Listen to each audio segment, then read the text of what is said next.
Voces de I presenta Voces para Todes con Michelle González y Pam Sasha. Mitch, ¿cómo estás? Estoy muy emocionada con lo que va a pasar hoy. Me encanta. Yo también, muy emocionada.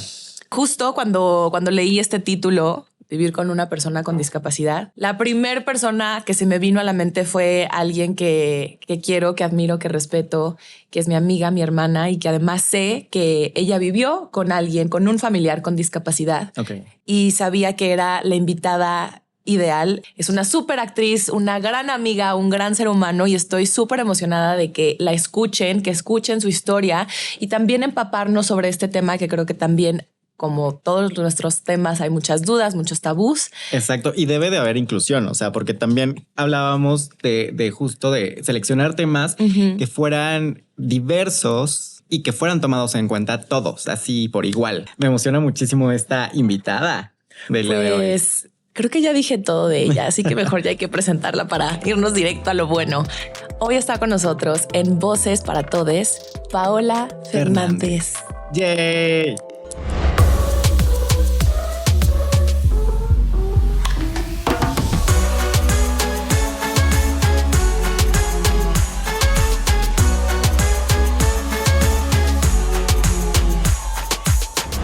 Bienvenida, Paola Fernández. Estoy muy emocionada de que estés aquí porque además de ser una súper invitada para este tema tan bonito que vamos a tocar hoy, eres una de mis mejores amigas, mi hermana, y me emociona muchísimo que estés compartiendo aquí con nosotras el día de hoy. Vamos a tocar el tema de cómo es vivir con una persona con discapacidad. Tú tuviste una hermana que tuvo discapacidad, entonces pues me gustaría que nos platicaras un poquito de tu experiencia. Bueno, primero que nada, igual preséntate, dinos un poco de ti, qué haces. Hola, muchas gracias por la invitación. Yo soy Paola Fernández, soy actriz y soy de Guadalajara. Okay. Llevo 11 años viviendo en la Ciudad de México y sí, como dice Mitch, tuve la fortuna de tener una hermana. Era una persona con discapacidad que ya falleció, pero fue una gran maestra de vida. Estoy muy feliz de eso. Cuéntanos un poco de cómo fue ese proceso también mucha gente siempre, bueno, a lo mejor no sabe cómo es vivir con una persona que tiene alguna discapacidad o alguna enfermedad o algún trastorno. Entonces, creo que lo comentábamos hace rato de que hay veces que las personas de afuera no se dan cuenta lo que vive la persona que lo está padeciendo y aparte la familia, o sea, las personas que lo rodean. ¿Cómo es enfrentarte a ello?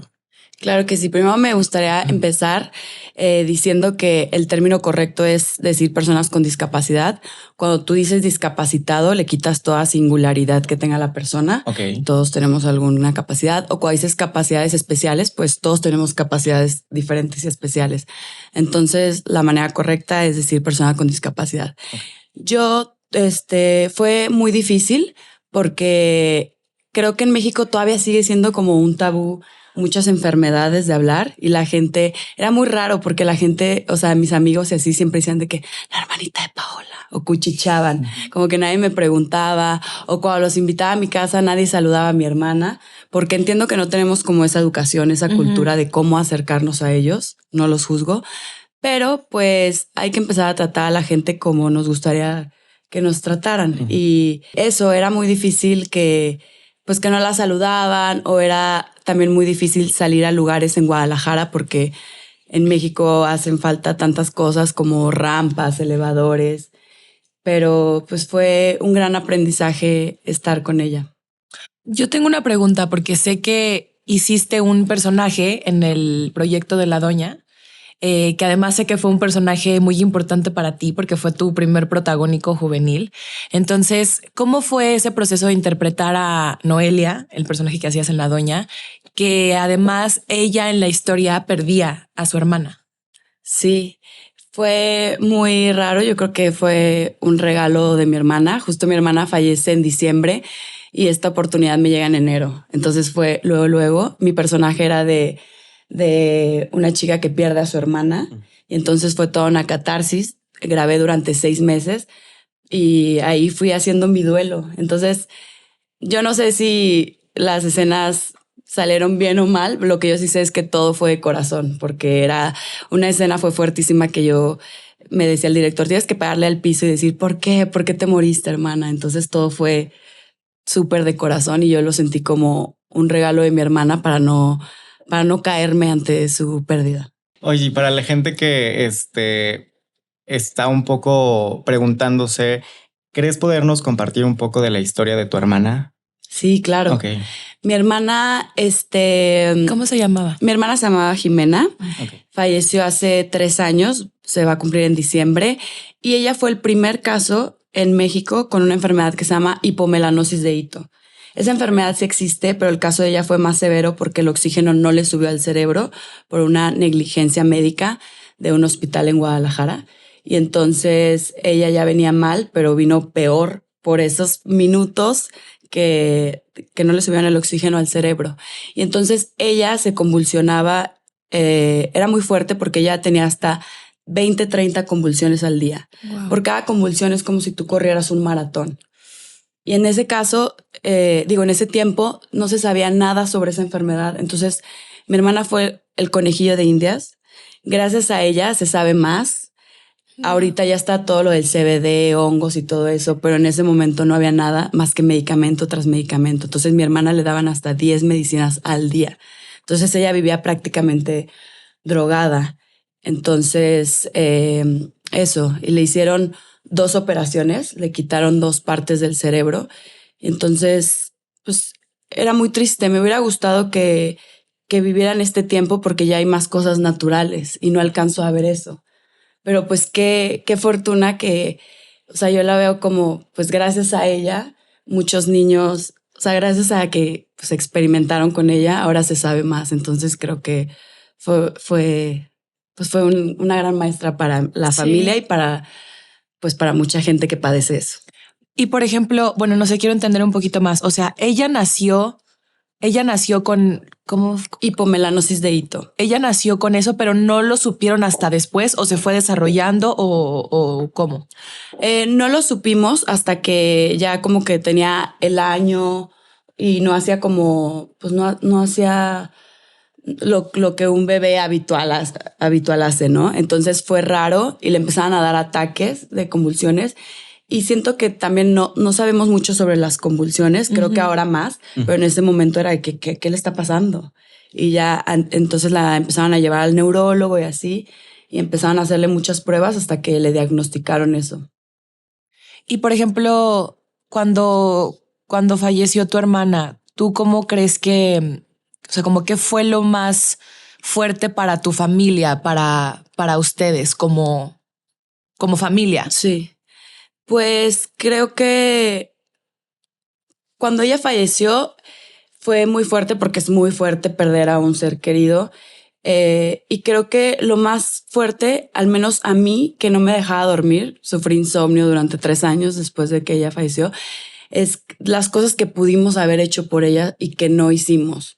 Y yo me culpé durante mucho tiempo, pero es porque hicimos lo que pudimos con las herramientas que teníamos en ese momento. Yo dije, ¿cómo no le...? Porque ella tenía también hidrocefalia y su cuello... Al final ella era como Frida Kahlo, usaba un chaleco y su cuello ya no lo detenía. Y dije, ¿cómo no le compré un collarín? ¿Cómo no hice esto? Pero no había... De hecho, en México nunca encontramos ninguna silla para ella. Para alguien con hidrocefalia, la tuvieron que pedir de Noruega. Entonces yo me pregunto... gente que de verdad no tenga nada de dinero, pues ¿cómo le hace? Entonces, sí, lo más fuerte fue como eso de pensar que pudimos haber hecho más o por qué aceptamos tantas operaciones. Pero al final fue una paz que ella se fuera porque está mejor y porque ella estaba sufriendo demasiado. Entonces fue doloroso, pero al final fue buen viaje. Te lo pregunto porque justo, o sea, de lo que estamos hablando es lo que significa vivir con una persona que tiene discapacidad. Y creo que más allá como de las cosas que quizás nos puedas como compartir, como para que la gente que no vivimos con una persona que tiene discapacidad sepamos y podamos ser más empáticos en nuestro día a día. Creo que también es importante hablar de este lado, o sea, de la pérdida, porque tocas temas como muy específicos que creo que de ahí se desencadenan muchísimas cosas, que es la culpa, este sentimiento de pensar que pudiste haber hecho más cosas. Eh, y creo que al final es algo que con lo cual debes de hacer las paces porque no estaba en tus manos. Pero creo que las cosas sobre las cuales sí tenemos ese control es más como la relación que tú tenías, por ejemplo, tú en este caso con tu hermana. Y yo que estoy como un poquito más empapada de esa relación, creo que me parece hermoso y sí quisiera como compartirlo y decirlo aquí, porque creo que muchas veces por los prejuicios y por los miedos y por la falta de información que tenemos, hay gente que aunque sea su hermano o su amigo, piensa que no hay forma de comunicarse. Y a mí me encanta porque tú, cuando me has compartido como ciertas cosas, ciertas, no sé, anécdotas, me dices cosas como es que ella y yo nos comunicábamos desde otro lugar. Y eso me parece súper bonito porque creo que es justo esto. O sea, creo que eso es parte como de lo que significa vivir con una persona con discapacidad. Eso, o sea, por ejemplo, este tipo de anécdotas, ¿cómo te comunicabas tú con Jimena? Sí, yo con ella aprendí que a veces no hacen falta las palabras. Yo me acostaba al lado de ella y siempre estábamos así viéndonos a los ojos y ella me agarraba los cachetes y me decía tanto sin decirme palabras. O sea, recuerdo algo que yo siempre estaba preocupada de por cómo me voy a ver y que quería esto y que necesito más ropa y así. Y ella como, o sea, es muy loco, pero sí me dijo, te preocupas todo el tiempo por eso y se te olvida que al final del camino todos somos iguales. O sea, al final no te llevas nada, solo lo somos cuerpos prestados. Y así como que me decía mensajes súper fuertes que solo mi familia me creía. O sea, si yo les contaba a mis amigos decían, ay, porque no lo entendían, pero pues mira, ya con que yo lo haya entendido está maravilloso. Y sí, con ella entendí que hay muchas maneras de comunicarnos con las personas. Y justo con Mitch la otra vez le dije que se me hace muy padre todo lo del lenguaje inclusivo de hoy.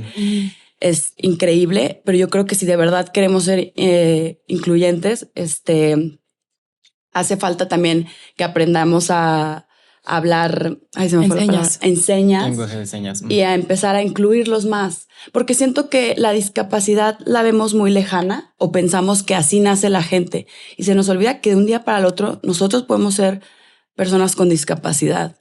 Entonces, ellos no se tienen que adaptar a nosotros. Nosotros tenemos que ayudarlos a ponerles cosas. Y los cambios están en pequeños compromisos que hagamos. ¿Cómo cuáles? Tan simple como no voy a usar los baños que son para personas con discapacidad. A veces decimos, ay, rápido, rápido. No voy a usar las rampas. No voy a usar los estacionamientos. Porque yo me acuerdo que cuando salíamos, o sea, personas que dicen, ay, voy aquí rapidito y se estacionaban en lugares para personas con discapacidad, a nosotros ya, pues ya se nos iba el día. Entonces, esos cambios están en las pequeñas acciones que podamos hacer y para incluirlos, porque ellos no quieren ser tratados diferentes, ellos quieren ser tratados iguales. Exacto, no, y que les facilitemos un poco la manera. Te platico que hace, yo creo como una semana fui a una plaza comercial y estaba esperando afuera una amiga de los baños y justamente había un pasillo súper largo y en la puerta de en medio era para personas con discapacidad. Entonces estaban los de hombres, los de mujeres y tal. Pero venía una persona en silla de ruedas con un amigo y ese amigo estaba buscando como las llaves para el baño. Entonces yo dije, me quedé pensando y dije, ¿cómo es posible, uno, que no tengan llaves a la mano? Dos, pues imagínate que es una urgencia o algo, tiene que esperar un poquito más. Del otro lado de la plaza estaba un guardia de seguridad que era el que tenía las llaves. Entonces era rodear todo, como una, y no sé cómo está, no sé cómo explicar ahí la arquitectura de la plaza, pero era muy lejos. O sea, yo creo tenía que atravesar como 1000 escaleras y 1000 cosas, ¿no? Y el chavo, su amigo, le dice, ¿sabes qué? Voy por el guardia. Yo nada más como que estaba viendo, escuchando, pero como que me quería meter, como que quería ir a correr por las llaves, ¿no? Pero fue como que, ¿Qué hago? ¿qué hago, no? Entonces creo que también como sociedad debemos de estar al pendiente y si necesita la ayuda, pues brindársela, ¿no? Entonces lo que hice, ¿sabes qué? Le dije a su amigo, oye, ¿quieres que le chifle al guardia? Porque tengo un chiflido muy particular. Todo el mundo se da cuenta de eso cuando chiflo. Y me dice, sí, por favor, no sé qué. Entonces le chiflo y automáticamente el guardia voltea y yo así de que córrele, ¿no? O sea, como un rapidito, hombre. Y de repente sube el guardia y no sabes cómo me lo agradeció el chico porque sí fue como de gracias, un poco de urgencia, sí, pero imagínate que el guardia en lo que va En su lo que él va, amigo, claro. en lo que va su amigo, en lo que regresa y todo, sí está cañón y creo que debemos ser empáticos y, y pues ver en lo que se pueda ayudar. Sí, justo esas pequeñas acciones son las que hacen el cambio, porque siento que muchos decimos de que yo sí soy empático, pero a la hora de la acción todos tenemos prisa. Entonces, Claro. esos segundos, esos minutos que le das a alguien, eso sí es tener empatía, porque a mí también mucha gente me decía de que es que no cargues a tu hermana, a ti no te corresponde, y yo, pues mi hermana no se puede ayudar sola, y para mí no es una carga, para mí es un honor Exacto. ayudarla, porque aprendo tanto de ella, y yo, o sea, definitivamente yo soy una antes y otra después, o sea, una antes de que naciera ella y otra después, porque me enseñó tanto que me abrió mi panorama y sí me considero una persona muy empática y me encanta ayudar y siempre voy a seguir ayudando y quiero que se abran más espacios como este para que personas con discapacidad puedan hablar sobre las cosas que necesitan. Y justo eso, como lo que dices ahorita, como de ayudar, creo que también entender que las cosas se transforman y que también las personas, cuando ya no están físicamente, a lo mejor pueden estar de otra forma, su esencia, su alma. Y yo sé que tú ayudas a una niña. Entonces, Sí. eso también me parece algo hermoso, porque a lo mejor, aunque tu hermana ya no está aquí físicamente, de cierta forma, a través de ella, ¿cómo se llama? Se llama Yasmín. Yasmín. A través de Yasmín vas a seguir transmitiéndole tanto tu amor a Jimena, como también esta parte de no nada más. Yo tuve una hermana que tuvo discapacidad y entonces mi hermana ya falleció y ya me desconecto del tema. O sea, creo que también eso es importante, como que muchas veces no nada más es porque lo vives o porque tienes a alguien cercano. Creo que a veces también lo que yo he aprendido de ti y como que esto que todavía no lo llevo a cabo, pero con las conversaciones que hemos tenido y lo que me has aportado, ya tengo como ese interés de a mí también me gustaría ayudar. O sea, como de cómo le puedo hacer, cómo puedo, no sé, en dónde puedo ir que una persona con discapacidad quizá necesite algo que yo pueda aportar, aunque sea, no sé, de repente visitarla o visitarlo, no sé, y eso creo que también es muy importante. Sí, yo soy fiel creyente de que la vida es una cadena de favores y justo si ayuda a una niña que se llama Yasmín, que encontré a su mamá pidiendo dinero en la calle y un señor le gritó de que no le da pena sacar a su hija, exponerla así y yo, híjole, no hay que hablar de lo que no conocemos, porque Exacto. yo me acuerdo perfecto que mi mamá no podía ir ni al baño, porque si a mi hermana le daba una convulsión, ahí quedaba. Entonces la señora pues es la manera que tiene de ayudarla, salir a pedir dinero. Y hablando de eso, hay una casa hogar que se llama La Divina Providencia, que es de niños con discapacidad y necesitan demasiada ayuda para todos los que están escuchando, por si quieren Ahí ayudar. vamos a poner Sí. la información. De verdad que se necesita demasiada ayuda y siento que es gente muy olvidada y los tenemos que incluir Sí. más a esta sociedad porque son grandes maestros. Y al final creo que de todas las cosas, de todas estas experiencias que escuchamos, también se convierten en maestros para nosotros que aunque no necesariamente, por ejemplo, tengamos un familiar que tiene discapacidad. Y quisiera como regresarme un poquito a algo que dijiste hace rato, que tú dijiste que hace 3 años no existían o a lo mejor no había como tanto conocimiento como de esta medicina alterna. Y me gustaría que platicaras un poquito de eso porque se me hace un tema súper interesante que también siento que está súper tabú de que la gente no habla de eso. Y es que hay una medicina alterna que no es el típico chocho que te dan y que ha ayudado a muchísimas personas. O sea, yo, por ejemplo, mi mamá, ella se fracturó la columna hace casi 6 años y ha tenido 4 operaciones y no ha quedado bien. Y al contrario, su columna se va deteriorando y mi mamá se va a hacer como esas viejitas que están como así. Y mi mamá tiene un dolor crónico, toma medicamentos súper fuertes, morfina, clonazepam, o sea, cosas muy fuertes. Y yo he platicado mucho con ella como de mamá, la medicina alterna, la marihuana, los hongos. Y mi mamá es como, no. El diablo me va a castigar Dios. Eso es de marihuanos. Eso es de marihuanos. Sí. Y creo que también de eso hay como que una falta de información muy grande porque hay casos que es como lo que quiero que platiques un poquito ahorita de, o sea, que si realmente la gente como que tuviera esta apertura y se quitara esas telarañas, podría darse cuenta que a lo mejor aunque sea intentar y si no es para ti, no fue para ti, pero que te des la oportunidad. O sea, que ya no existe ese tabú. O sea, que ya no hay nada más, solamente hay ese medicamento. O sea, ya hay otras opciones. Sí, o sea, yo decía que hace como, bueno, mi hermana falleció a los 17 años, entonces hace pues ya 13 años se sabía nada de eso, porque pues siempre sabemos que todo lo farmacéutico es una mafia, entonces yo creo que les conviene más que sea medicamentos, tantos medicamentos. Pero yo sé que para la gente con convulsiones o con dolores como el de tu mamá, como el que vivía mi hermana, sé que el CBD, la marihuana, es maravillosa para los dolores. Las microdosis de hongos, los hongos son mágicos y pues eso, o sea, que busquen esas alternativas porque es mucho mejor que tanto químico para el cerebro. O sea, yo sí veía a mi hermana cuando le ponían las medicinas, porque al final de su vida se la ponían por una sonda y era como esas películas de Transpotting o algo así, que se iban como a otro planeta. O sea, yo la veía desconectarse. Wow. Y yo, me daba tanto. Y una vez mi hermana me dijo de que por favor, dile a mi mamá que me deje de dar medicinas. Y yo le dije a mi mamá de que Jimena ya no quiere medicinas. Y mi mamá así en shock. Y sí, le dejaron de dar menos medicinas.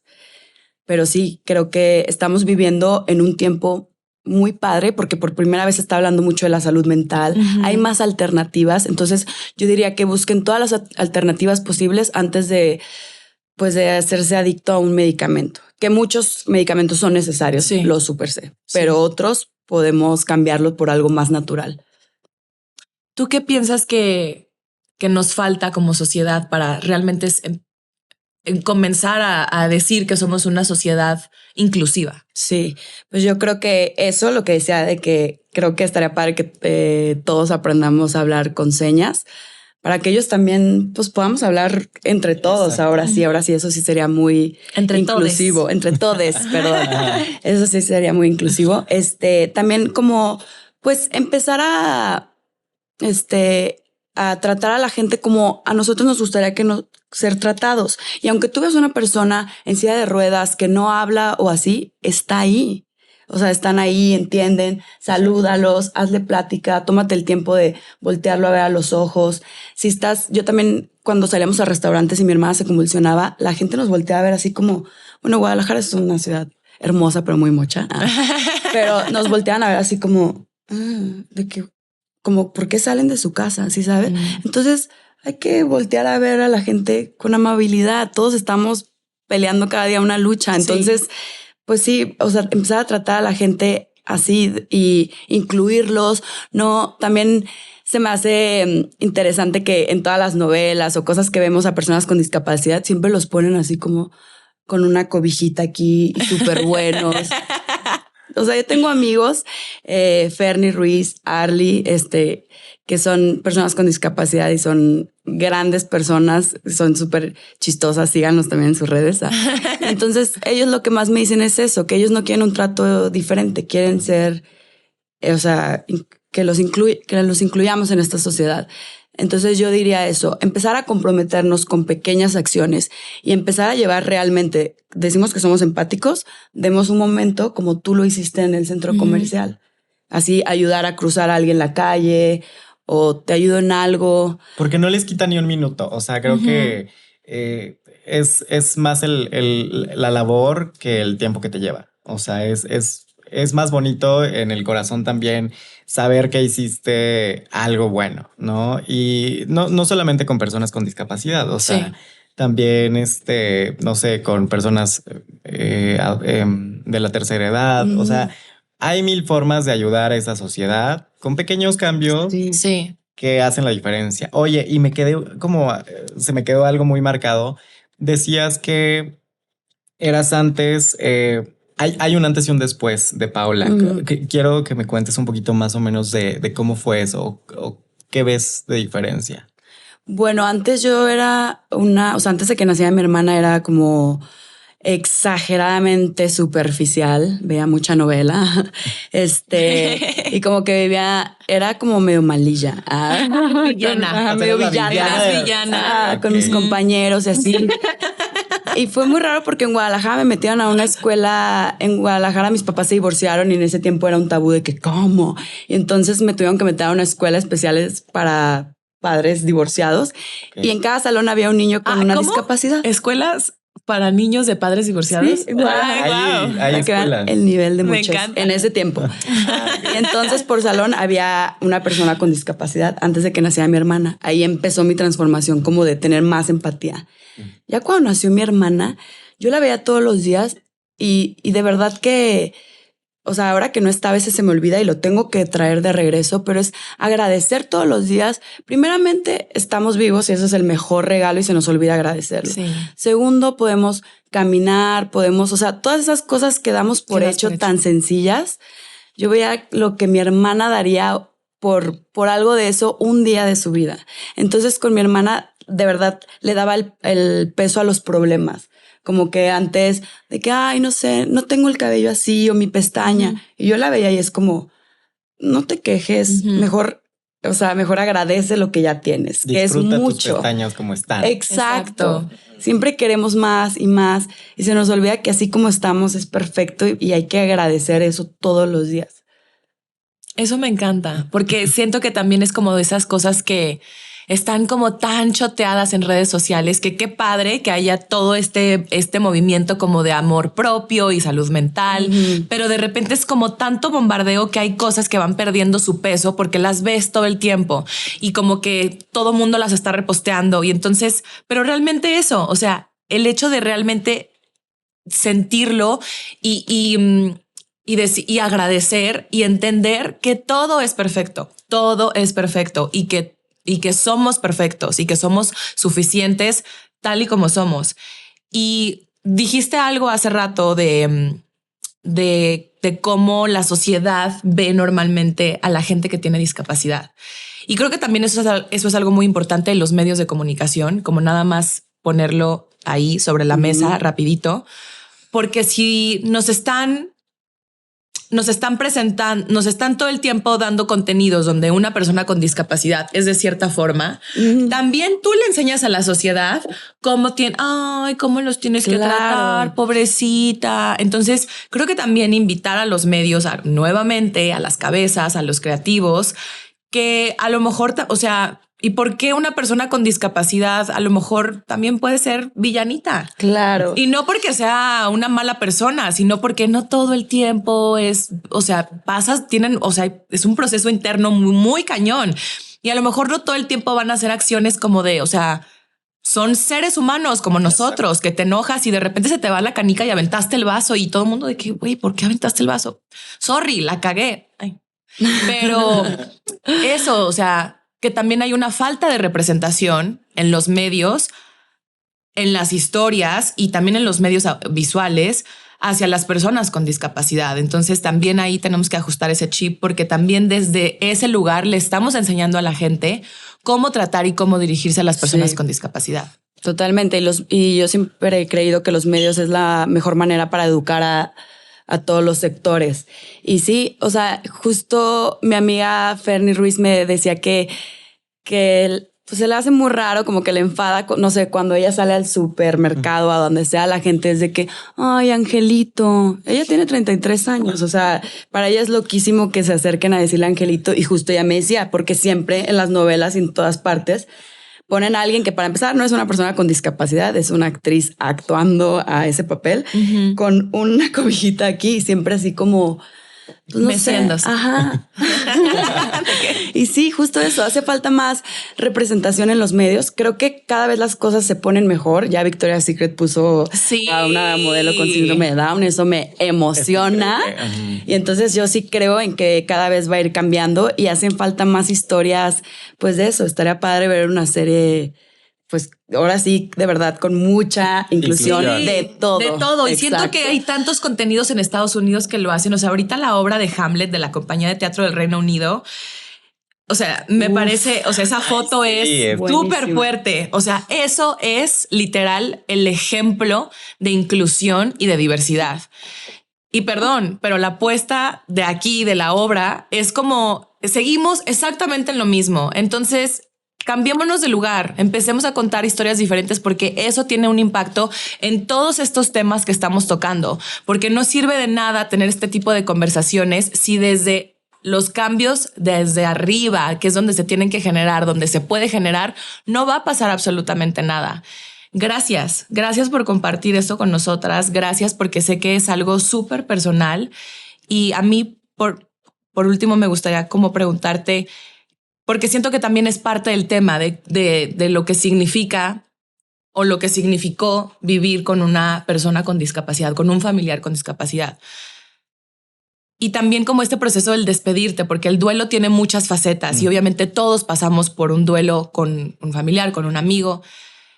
Y me gustaría como cerrar con esto porque creo que es parte del tema, porque muchas personas que tienen discapacidad tienen, por ejemplo, una silla de ruedas. Sí. Que es parte de su día a día. De su día a día, es parte de ellos. Entonces, por ejemplo, ¿qué pasa con estos objetos cuando las personas ya no están físicamente? Sí, justo lo que platiqué contigo la otra vez, que para mí era un shock porque le vamos a regalar la silla que usó mi hermana a Yasmín, que eso es lo que hubiera querido Jimena. Para mí es fuerte porque es lo único que nos queda de ella. Entonces es material, pero casi no tenemos fotos ni nada, porque realmente cuando estábamos con ella. Ni me acordaba de mi celular. Y entonces, o sea, creo que es una hermosa cadena de favores empezar a donar pues las cosas que ya no se utilizan para gente que sí la necesita de verdad para moverse, que son sus pies. Y también hablando sobre el duelo y eso, que en México es como un tabú eso, también atrévanse a preguntarle a sus amigos, a sus seres queridos, oye, ¿cómo vas con lo de tu hermana? Porque siempre mejor evadimos esas preguntas para no recordar, pero es mejor. Yo creo que para todos los que hemos perdido a alguien, que se te acerque, que amiga, ¿cómo vas con lo de tu hermano? Es muy bonito.